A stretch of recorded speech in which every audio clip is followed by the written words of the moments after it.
ನಮಸ್ಕಾರ ವೀಕ್ಷಕರೇ, be happy gold channel ವೀಕ್ಷಕರಿಗೆ ತುಂಬು ಹೃದಯದ ಆತ್ಮೀಯ ಸ್ವಾಗತ ಸುಸ್ವಾಗತ. ವೀಕ್ಷಕರೇ, ಮಿಥುನ ರಾಶಿ ಮತ್ತು ಮಿಥುನ ಲಗ್ನ ಹೇಳ್ತಕ್ಕಂಥದ್ದು. ಮಿಥುನ ರಾಶಿ ಮತ್ತು ಮಿಥುನ ಲಗ್ನದವರಿಗೆ ಧನ ಪ್ರಾಪ್ತಿ ಕಾಲ, ಐಶ್ವರ್ಯ ಪ್ರಾಪ್ತಿ ಕಾಲ, ನಿಮ್ಮ ಇಷ್ಟದಂತೆ ನೆರವೇರುವಂತಹ ಕಾಲ ಸುದೀರ್ಘವಾಗಿ ಹೇಳ್ತಕ್ಕಂಥದ್ದು. ಸಾಮಾನ್ಯವಾಗಿ 35ನೇ ವರ್ಷದಿಂದ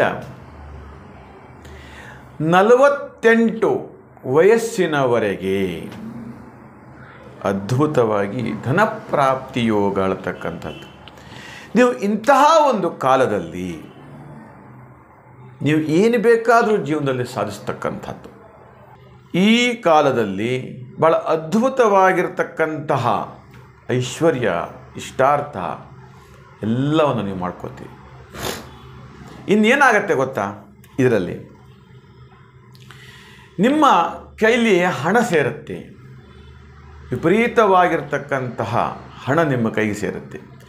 ಅಂತಹ ಸಂದರ್ಭದಲ್ಲಿ ನೀವೇನು ಮಾಡ್ತೀರಿ, ಬೇರೆ ಬೇರೆ ಹೆಸರಿನಲ್ಲಿ ಆಸ್ತಿಗಳನ್ನು ಮಾಡ್ತಕ್ಕಂಥದ್ದು, ಬೇರೆ ಬೇರೆ ಹೆಸರಿನಲ್ಲಿ ನಿಮ್ಮ ಕಂಪ್ನಿಗಳನ್ನು ನೋಂದಾಯಿಸ್ಕೊಳ್ತಕ್ಕಂಥದ್ದು, ಅಥವಾ ಬೇರೆ ಬೇರೆ ಹೆಸರು ಅಕೌಂಟಿನಲ್ಲಿ ಹಣವನ್ನು ಜಮಾ ಮಾಡ್ತಕ್ಕಂಥದ್ದು, ಅಥವಾ ಗೌಪ್ಯತೆಗಳನ್ನು, ವ್ಯವಹಾರಗಳಲ್ಲಿ ಗೌಪ್ಯತೆಗಳನ್ನು ಮಾಡ್ತಕ್ಕಂಥದ್ದು, ಅಥವಾ ಆಸ್ತಿಗಳನ್ನೆಲ್ಲ ನೀವು ಸಂಪಾದನೆ ಮಾಡ್ತೀರಿ. ಆದರೆ ಅಂತಹ ಆಸ್ತಿಗಳನ್ನು ಅಣ್ಣನ ಹೆಸರಿನಲ್ಲಿ ಅಥವಾ ತಮ್ಮನ ಹೆಸರಿನಲ್ಲಿ ಅಥವಾ ತಂದೆ ತಾಯಿಯ ಹೆಸರುಗಳಲ್ಲಿ ಮಾಡುವಂಥದ್ದಿರುತ್ತೆ.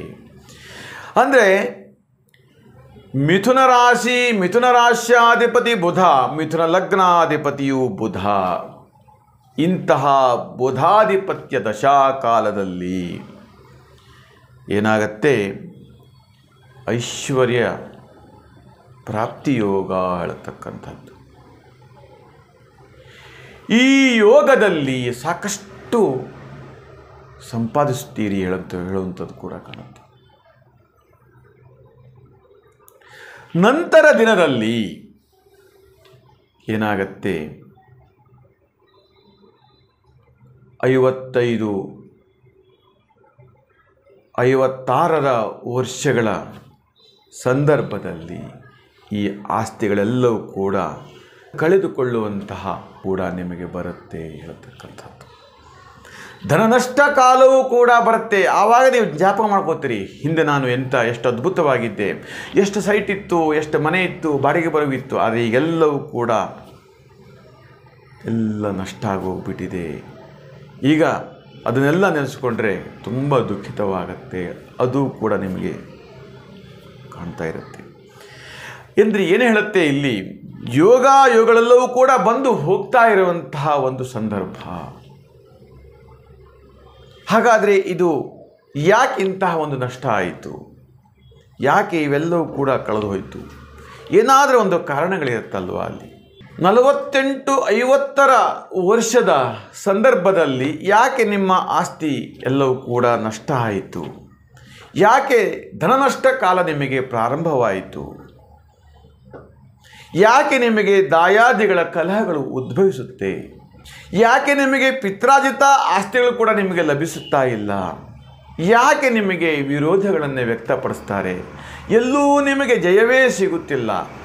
ಹಾಗಾದರೆ ಅವರ ಹತ್ರ ಇರ್ತಕ್ಕಂಥ ಆಸ್ತಿಗಳೆಲ್ಲವೂ ಕೂಡ ನಿಮಗೆ ಒಳ್ಳೆಯ ಯೋಗದಲ್ಲಿ ನೀವು ಮಾಡಿರ್ತಕ್ಕಂಥ ಆಸ್ತಿ, ಆದರೆ ನೀವು ಮಾಡಿರ್ತಕ್ಕಂಥ ಆಸ್ತಿಯೇ ನಿಮಗೆ ಸಿಗ್ತಾ ಇಲ್ಲ, ನೀವು ಮಾಡಿರ್ತಕ್ಕಂಥ ಹಣವೇ ನಿಮಗೆ ಸಿಗ್ತಾ ಇಲ್ಲ. ಹೀಗೆ ಇವೆಲ್ಲವೂ ಕೂಡ ಸಾಕಷ್ಟು ಪ್ರಶ್ನೆಗಳು ಎದುರಾಗ್ತಾ ಇರುತ್ತೆ. ಇದಕ್ಕೆಲ್ಲವೂ ಕೂಡ ದಶಾಸಂಧಿಗಳ ಕಾಲ ಬಹಳ ಮುಖ್ಯ ಆಗತಕ್ಕಂಥದ್ದು. ಹಾಗಾಗಿ ನಿಮ್ಮ ಜಾತಕದಲ್ಲಿ ಏನಾದರೂ ಒಂದಷ್ಟು ನಷ್ಟ ಆಗಲಿಕ್ಕೂ ಕಾರಣ ಇದೆ. ಅದನ್ನೆಲ್ಲ ನೀವು ಪರಿಶೀಲನೆ ಮಾಡಿಕೊಂಡ್ರೆ ಮಾತ್ರ ಸಾಧ್ಯವಾಗುತ್ತೆ. ನಿಮ್ಮ ಜೀವನದಲ್ಲಿ ಏನೋ ಒಂದು ಇನ್ಸಿಡೆಂಟು, ಘಟನೆಗಳು ನಡೆಯುತ್ತೆ. ಅಂದಿನಿಂದ ಇಂದಿನ ತನಕವೂ ಕೂಡ ನೀವು ಸಂಕಷ್ಟದಲ್ಲಿದ್ದೀರಿ, ನಷ್ಟದಲ್ಲಿ ಅನುಭವಿಸ್ತೀರಿ. ಸಮುದ್ರಂಥ ನೆಂಟಸ್ತಿಕೆ ಇದ್ದು ಕೂಡ ನಿಮಗೆ ಉಪ್ಪಿಗೆ ಕೊರತೆ ಆಗ್ತಾ ಇರುತ್ತೆ ಹೇಳ್ತಾರೆ. ಹೀಗೆ ಹತ್ತಾರು ರೀತಿಯ ವ್ಯವಹಾರಗಳು, ಹತ್ತಾರು ರೀತಿಯ ವಿಷಯಗಳು ಈ ಲಗ್ನಗಳಿಂದ ನಮಗೆ ದಶಾಸಂಧಿಗಳಿಂದ ಕಾಣ್ತಾ ಇರುತ್ತೆ ವೀಕ್ಷಕರೇ. ಈ ನಮ್ಮ ವಿಡಿಯೋ ನಿಮಗೆ ಇಷ್ಟವಾದಲ್ಲಿ ಲೈಕ್ ಮಾಡಿ, ಶೇರ್ ಮಾಡಿ ಮತ್ತು ಸಬ್ಸ್ಕ್ರೈಬ್ ಮಾಡಿ ಅಂತ ಹೇಳ್ತಾ, ಇನ್ನು ಹಲವಾರು ವಿಚಾರಗಳಿಗೆ ನಿಮ್ಮ ಜಾತಗಳನ್ನು ಪರಿಚಯ ಮಾಡಿಕೊಂಡ್ರೆ ಸೂಕ್ತ ಅಂತ ಹೇಳ್ತಾ, ನಿಮಗೆಲ್ಲರಿಗೂ ಶುಭವಾಗಲಿ, ಮಂಗಲವಾಗಲಿ.